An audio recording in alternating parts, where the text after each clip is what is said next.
A 3 bracket setup is what Europe has conjured up this time around. Yeah, they're doing it different, which is weird because, I mean, the way that it was before was honestly perfectly fine. Yeah.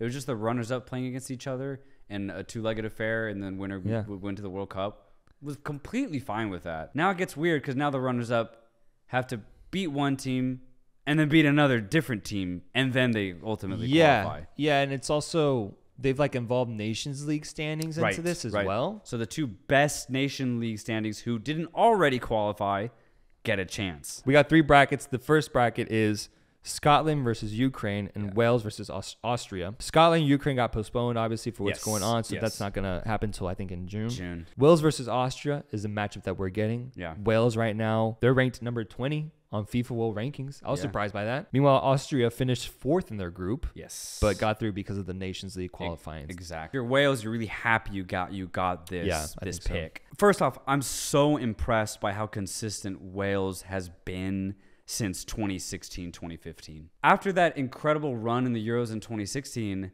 I was like, oh, this is Wales' peak. And yet here they are on the brink of qualifying for their first ever World Cup 6 years later. And it's beautiful because this team's actually pretty good. They really are. Obviously, a lot of their players Premier League based. It makes sense considering how good the Premier League has become over the last 5 years. So just the fact that that league has grown is testament to how good this Welsh team is. Gareth Bale could fulfill something that I never thought he would do, which is take this small-ass country to a World Cup. Absolutely. The bracket they've been assigned to, their chances have never looked better, man. Yeah. They'll face the winner of Scotland, Ukraine, and that's way better than having to face a Portugal or Italy or even a Sweden by that point. Exactly. You know? When you look at Path A versus Path B and C, this is like the Europa League. This is like the Europa League of national teams, whereas Path B and C definitely have Champions League caliber national teams. So this is completely open, but the thing is, that's also helpful for a team like Scotland. Scotland and Ukraine had good campaigns. Yep. They had really solid campaigns. Both of them have only ever been in one World Cup. So they have an incredible opportunity to take it to what'll probably be Wales. I'm not going to count Austria completely out. They didn't have that bad of a Euros either. Austria actually lost out to Italy. Yeah, Austria actually played pretty well in that Euros, which is why I was surprised that they finished 4th in their group. So over one game, Austria's going to have a decent chance. Yeah. The biggest thing I think is going to be whoever gets that last home match, which I think it would be Wales if they win it. So that's such an advantage in my opinion, especially since it's not like over 2 legs or anything. I think ultimately, I think Wales are going to pull this off. But honestly, I would not mind if Scotland or Ukraine I was going to say, do it. I got Scotland doing this. Dude, it'd be dope. I got Scotland doing this, man. The Scotland's got their best generation right now. Oh, yeah. Scotland's actually playing good high-level football. And like, I've been following them on a lot of Scottish players on Instagram. Yeah. They're fired up, man. Dude, I've watched their posts after every European qualifier this past year, and the guys are really, like, motivated about being that squad that takes them to a World Cup after not being there for who knows how many years. Yeah, I think the last one was either in 94 or 98. Yeah. So literally this generation of players were like being born the last time that Scotland was in a World Cup. I see a Scotland versus Wales final. Which would be dope. Just be awesome, have 2 British teams face each other. Yeah, that'd be awesome. I got Scotland going through, man. Yeah. I got Scotland. So I'm putting that in the record. Let's go. The next bracket consists of Russia facing off against Poland, but that game being, barred just because of terminated. Politics. Because of politics. Yeah. And so Poland advances. Russia's eliminated.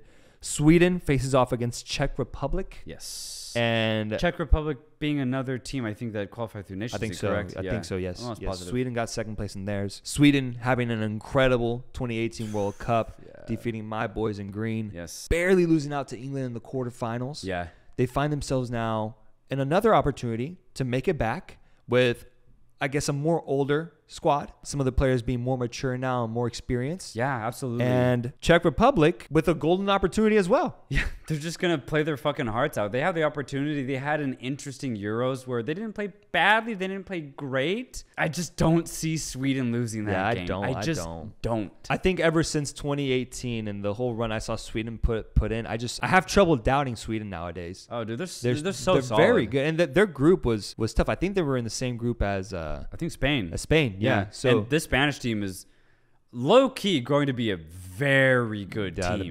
They're going to be a good force. Yeah. And so for Sweden to get second, I'm proud of them, man. Yeah. And now they get to face off Czech Republic. I think they win that game, and then they face off against Poland. Yeah. In Poland, Poland's coach just left a month ago, or like 2 months ago, right before these major qualifying, literally finals.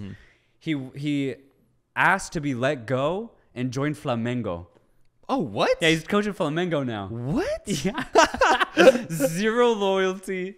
He said he switched it up. Yeah, he said, fuck international soccer. I'm going back to club. I'll see y'all later. And so now they just hired literally like the best team in Poland, the club coach. They're like, hey man, we need you. Like, just come coach our team. Domestic Polish coach gonna be leading this team to God knows what. But ultimately against a very good Swedish side. I have a personal vendetta against Poland too. They're like the Morocco of Europe for me, man.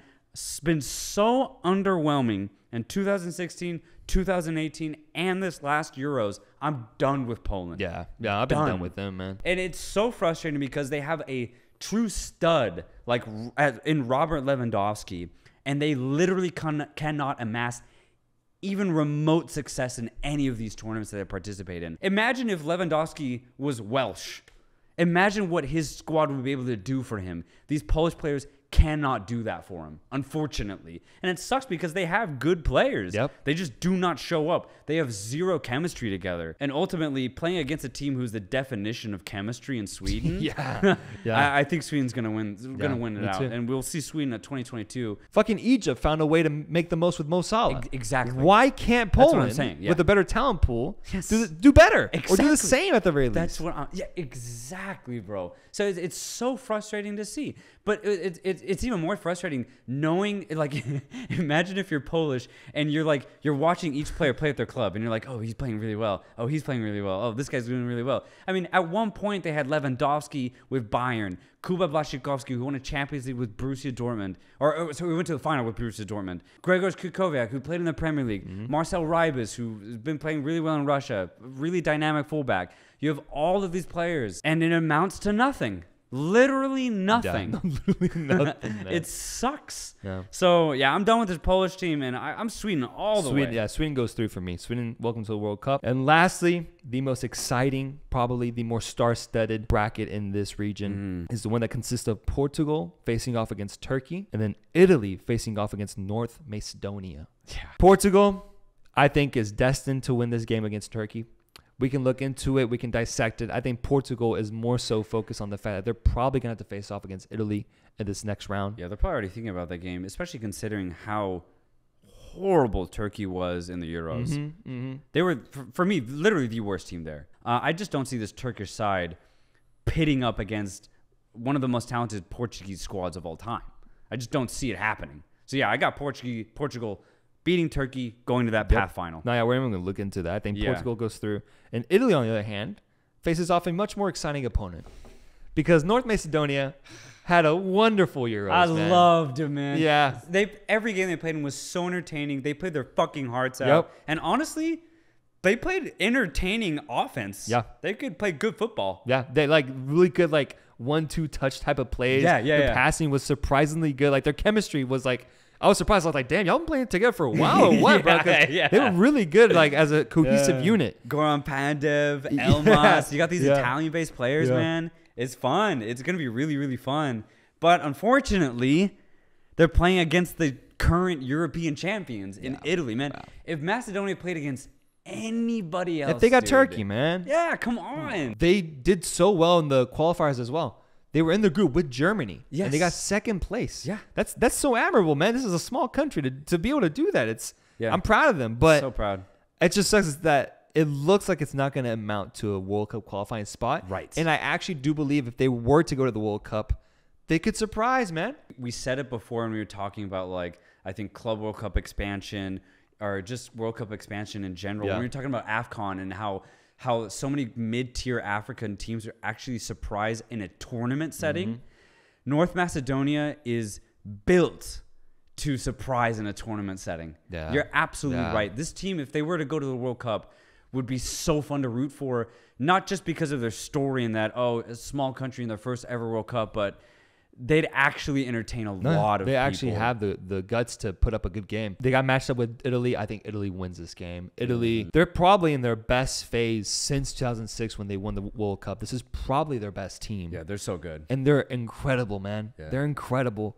I see them beating North Macedonia, and then they're pitted up against Portugal. It just sucks that one of these teams won't be able to go through. It sucks, It man. sucks. This is too good of quality to be left out of the tournament, man. It's Yeah. too good that it should be like concerning to like the FIFA board or executives. Yeah. They should see this matchup and be like, there's a problem here. Yeah. Well, These two teams should not be facing off against Yeah. each other at this point with one of them going home. literally the reason why there'll be a 48-team World Cup come next World Cup in 2026. Because after this won't happen anymore. No. Across the globe, this will not happen anymore. We can talk about that later, but right now we're here and we have Italy, Portugal. Yeah. Just considering how consistent, how dominant, and how well-rounded they've been, I just don't see Italy losing this game. Either, man. Even though Portugal will have the likes of an older but still effective Ronaldo just scored a hat-trick this past weekend. Youth in João Felix. Masterclass midfield in Bruno Fernandes. Renato Sanchez. Bernardo Silva. Joe Cancelo. Yeah. There's so Ruben much. Diaz. Yes. There's so much quality, but Jesus Christ. in a weird way, kind of how that 06 team was just so unified and just literally well-rounded in every single position. This team is very similar in that regard, in the sense that in every position, there really isn't a weakness. It'll just be down to, is the opponent they face better than them?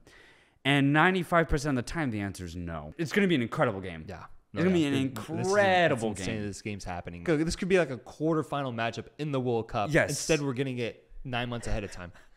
This is literally a World Cup matchup. This is a World Cup matchup, man.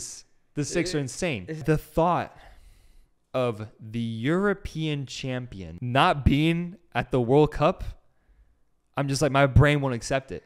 My brain, that isn't that. You do the math, and that can't happen. That can't happen.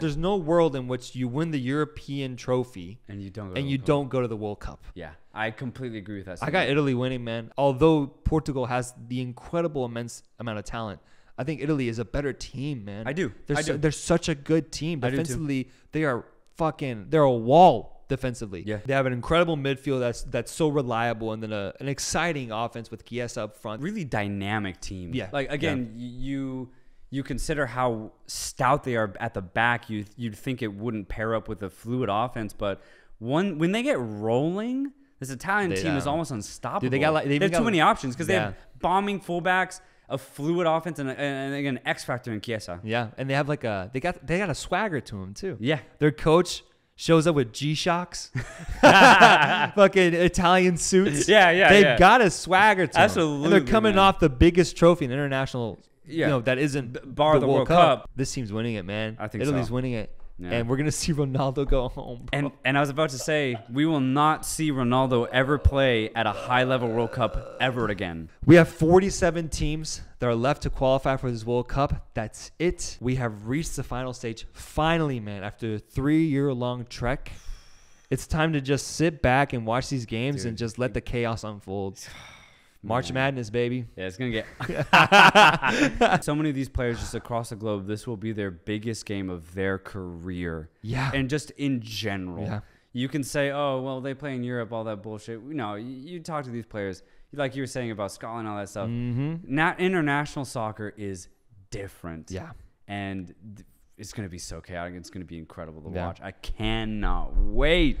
And once we have the final 32 teams qualified, look forward to us probably in a few months from now, leading up to the World Cup, releasing team-by-team previews of each squad heading into the World Cup. I'm talking 1 to 2 hour previews on each single individual team. We'll probably go alphabetically. Yeah. Deep dives into everything there is to know about this upcoming World Cup and the excitement that awaits us in Qatar.